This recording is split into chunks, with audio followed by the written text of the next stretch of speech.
ஆப்பிரிக்காவில் இருக்க எத்தியோப்பியா நாட்டினுடைய தலைநகரமான அடிஸ் அபிபா தான் இப்போ பேசு பொருளாக மாறி இருக்கு.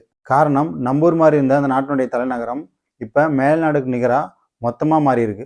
அந்த நகரத்தினுடைய மொத்த உள்கட்டமைப்பையுமே மாற்றிருக்காங்க. சாலைகள் சரியாக போட்டிருக்காங்க.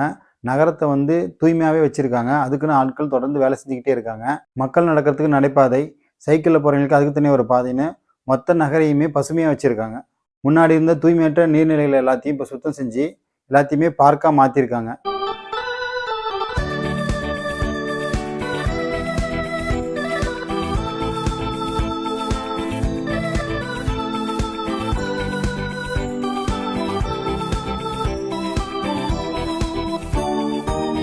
இப்போ இந்த நகரத்தை இந்தியாவோட ஒப்பிட்டு பல பேர் கேள்வி எழுப்ப ஆரம்பிச்சிருக்காங்க. எத்தியோப்பியாவோட மொத்த உள்நாட்டு உற்பத்தி இந்தியாவோட ரொம்ப ரொம்ப கம்மி. ஆனால் அந்த நாடு எப்படி இருக்குது, இந்தியா எப்படி இருக்குன்ட்டு ஒப்பீடு செய்ய ஆரம்பிச்சிட்டாங்க. இங்கே பிரதான பிரச்சனையாக இருக்க காற்று மாசை கூட ஆட்சியாளர்கள் கண்டுக்கிறதே கிடையாது. தூய்மை அதை பற்றி கேட்கவே வேணாம், அதெல்லாம் கணக்கிலே எடுக்கிறது கிடையாது. ஒரு சாதாரண நாடு இதெல்லாம் செய்யும் போது ஜிடிபியில் 4வது இடத்துல இருக்க இந்தியாவில் ஏன் இதெல்லாம் செய்ய முடியலைங்கிற கேள்வி எழுது.